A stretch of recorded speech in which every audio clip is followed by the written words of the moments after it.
Karena memang ketika mereka sudah menyatakan diri bersyahadat, konsekuensi syahadat itu kan diantaranya adalah bagaimana kita ini mampu, ya kan, menjalankan segala perintah-perintah Allah.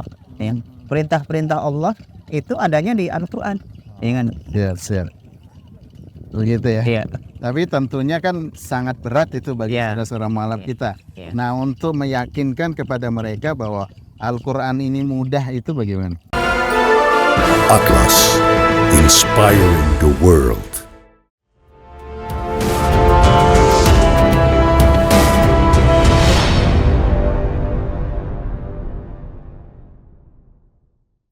Assalamualaikum warahmatullahi wabarakatuh. Waalaikumsalam warahmatullahi wabarakatuh. Apa kabar, Ustaz? Alhamdulillah. Iya. Sahabat dai yang dimuliakan Allah Subhanahu wa taala dimanapun berada, alhamdulillah sore hari ini sambil menunggu perahu datang, perahu ke Pompong ya. Iya. Pompong datang untuk menjemput kita. Kita ngobrol-ngobrol dulu bersama dai yang selama ini membina saudara-saudara mualaf kita yang ada di Pulau Rupat ini ya. Pak Utara tepatnya. Rupat Utara. Iya. Jadi nanti perkenalkan beliau Ustadz Juliman Andesta. Jadi silakan Ustadz menceritakan pengalaman membersamai saudara-saudara mualaf kita, membina mereka dari awal hingga saat ini ya, kepada sahabat dai semua nih. Bismillahirrahmanirrahim. Assalamualaikum warahmatullahi wabarakatuh. Waalaikumsalam warahmatullahi wabarakatuh. Terkait dengan pergerakan dakwah khususnya di Rupat Utara, tepatnya di desa yang sekarang kita berada ini, di Desa Titi Akar. Desa Titi Akar, kemudian dusun Hutan Sama. Di dusun Hutan Sama ini mualaf ada 6 kakak. Ya. Selain itu juga ada saudara-saudara kita muslim. Dan di Hutan Sama ini minoritas muslimnya. Minoritas.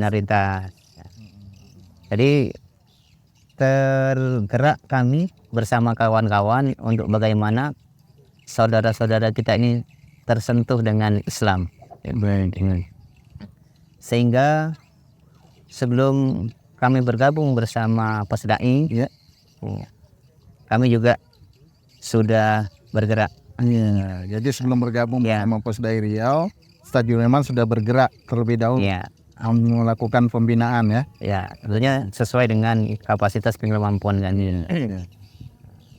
Berjalannya waktu, kami dimudahkan oleh Allah ya. Kami juga pernah bersama Basma Baitul Zakah Pertamina. Kemudian kami juga pernah bersama Afaku. Ya. Kemudian kita bersama Hidayatullah khususnya. Nah, yang lebih spesifiknya itu bersama Posdai. Sehingga di beberapa titik dakwah kita di Sukadamai, Titi Akar, dan Hutan Ayu. Di Hutan Sama inilah Titi Akar ya, tempatnya ada beberapa kegiatan yang kita dampingi. Jadi kita masuk ke Hutan Sama itu per sepekan sekali. Satu pekan sekali ya, lakukan jadwalnya ya. Walaupun nanti ada waktu-waktu yang memang tertunda karena kesibukan saat. Baik. Ya. Nah, tadi satu pekan sekali sahabat semuanya dari Sukadamai menuju ke Titi Akar ini untuk melakukan pembinaan ya. Proses pembinaan mereka di mana Ustadz Juliman lakukan? Apakah di masjid atau di tempat kediaman para mualaf? Ya, jadi jadwal pembinaan itu kita masuk pada Kamis sore seperti ini. Sore ya. Kamis sore, kemudian malamnya itu ba'da Isya ada kegiatan wirid Yasin di musola. Ada musola. Ketika kami datang, jadwalnya itu kami datang ke sana yang biasanya wirid Yasin. Ketika kita datang diselingi dengan tausiah. Kemudian pendampingan sholat Jumat. Setelah sholat Jumat itu kita ada wirid ibu-ibu. Nah, ada wirid ibu-ibu. Nah, sebelum ke sana, Ustaz, tadi kan disampaikan bahwa saudara-saudara mualaf kita di sini cuma 6 kakak. Ya. Tapi dan informasinya tadi disampaikan bahwa di titik akar ini kan kita minoritas nih. Iya. Apakah sudah ada masjid? Kalau di hutan Samak khususnya ini, Ya. kan desa hutan Samak itu ada masjid yang jauh dari pemukiman. Ya kan? Lebih tepatnya itu bisa kita katakan di tengah hutan. Baik. Nah, kan di hutan. Yang membangun siapa? Yang membangun itu alhamdulillah pemerintahan desa ya, sama dengan para Menarik bagi sahabat semuanya. Jadi kita minoritas tapi oleh pemerintah dibangunkan fasilitas rumah ibadah. Tapi jauh di perkampungan. ya. Alhamdulillah. Silakan dilanjut. Ya. Kemudian selain pembinaan ibu-ibu irit sendirian yang kita sampaikan, kemudian ada di rumah-rumah warga. Baik. Ya, ada ibu-ibu, bapak-bapak yang belajar mengaji, ya kan? Bahkan dari dasar dari Iqra, ya kan? Sehingga ada beberapa saudara muslim kita dan bahkan mu'alaf, ya kan? Yang di sini kita bisa ceritakan yang sangat ekstrim, mu'alaf, kemudian generasinya, ya kan? Anaknya itu 6 orang. Dari yang tertua umur 16 tahun sampai yang kembar 2 itu 5 tahun setengah. Tidak ada satu pun yang mengenyam pendidikan. Kemudian kami karantina, waktu itu masih bulan suci Ramadan. Kemudian sekolah pun libur, kami karantina ke Dumai. Sehingga sampai saat ini yang bisa kami selamatkan akidahnya, yang 2 orang itu sudah mengikuti orang tuanya, bapaknya. Jadi yang 4 orang itu kami titipkan di Panti Asuhan Dumai, tepatnya di Pelintung. Di Dayatul. Di Pelintung, di Panti Asuhan Ustaz. Di luar Hidayatul. Baik, Ustaz, mungkin bisa disampaikan kepada sahabat dari semuanya, apa yang membuat Ustadz Sulaiman itu tertarik untuk menyampaikan kebaikan, hasilnya turut terjun bersama Pusdai Riau untuk menyampaikan dakwah dari dusun satu ke dusun yang lain sampai akhirnya di desa titik akar ini? Karena memang dakwah itu kan kewajiban kita semua sebagai seorang muslim. Terlepas nanti kapasitas dan kemampuan kita seperti apa. Ya mungkin saat ini kami hanya bisa mampu membina saudara-saudara kita, hanya sekedar mempelajari mereka, ya kan? Mengajari mereka Iqra dan cara bersuci dan sholat 5 waktu. Nah, jadi kami ini tidak punya cita-cita yang muluk-muluk ya, untuk berdakwah ini.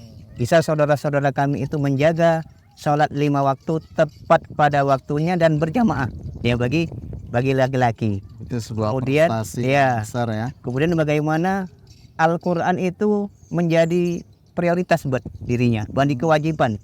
Bagaimana mereka tidak membaca Al-Quran itu, ya ada yang kurang di dirinya. Nah, ini kan kita tahu saudara-saudara mualaf kita ini kan belum bisa membaca Al-Quran nih. Jadi kalau mungkin ada mualaf kita yang sudah pandai membaca Al-Quran atau memang masih Iqra yang Ustaz ajarkan sampai sekarang ini. Ya, khususnya di hutan Samak ini masih Iqra. Masih Iqra khususnya.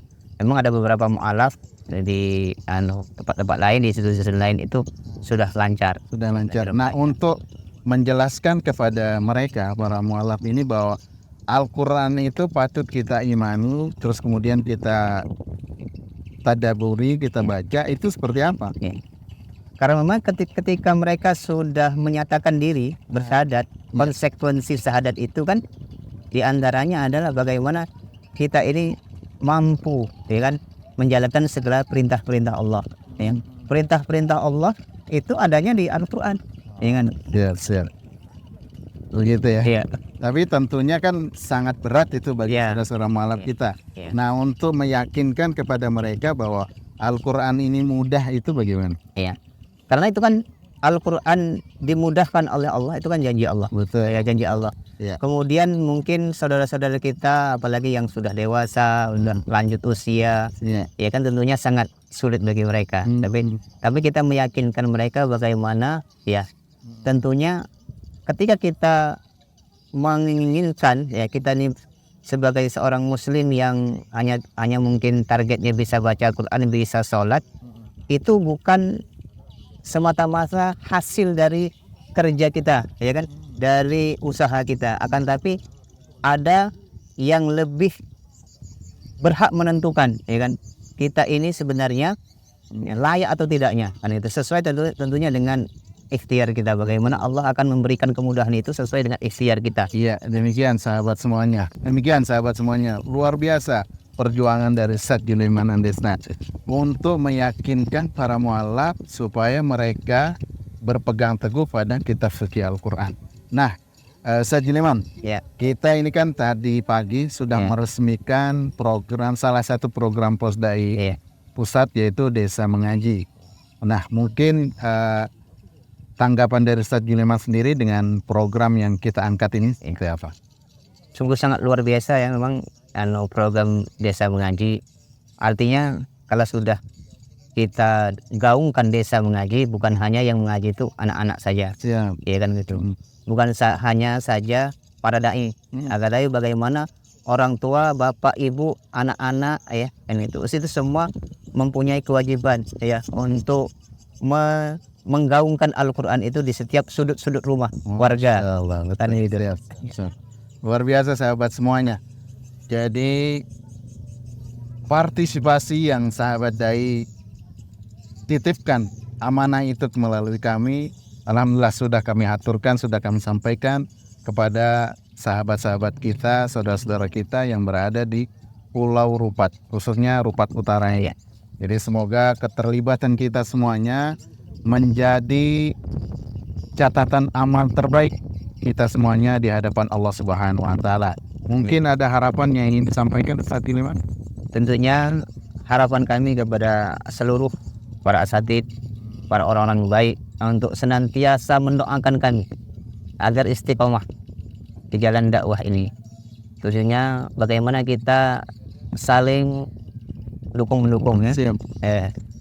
Tentang ya kebaikan ini ya, sehingga tentunya yang kami rasakan berat, yang kita lihat berat ini akan menjadi ringan buat kami. Luar biasa sahabat semuanya. Yang beliau harapkan adalah doa dari kita semuanya. Tentu selain doa, ada kelebihan rezeki yang kita titipkan melalui beliau, dan insya Allah akan bermanfaat bagi saudara-saudara mualaf kita yang ada di Rupat Utara. Demikian sahabat dai semuanya dimanapun berada, perjumpaan kita di sore hari ini sambil menunggu perahu kepompong. Cuman perahu yang kita tunggu belum kunjung datang juga. Tapi kita akhiri sampai di sini bincang-bincang kita bersama dai kita Ustadz Juleman Andesta. Semoga beliau dan kawan-kawan yang ada di Rupat Utara ini Allah berikan kesehatan, Amin. Allah berikan kemurahan rezeki, Amin. Allah hadirkan kekuatan, Amin. wabil khusus iman dan Islam saudara-saudara kita yang baru menyatakan berserah diri kepada Allah Subhanahu wa taala. Allah kuatkan iman mereka. Amin ya rabbal alamin. Dari kami cukup sekian dari Dermaga Titik Akar. Kami menyampaikan kepada sahabat semuanya. Terima kasih. Assalamualaikum warahmatullahi wabarakatuh. Atlas, inspiring the world.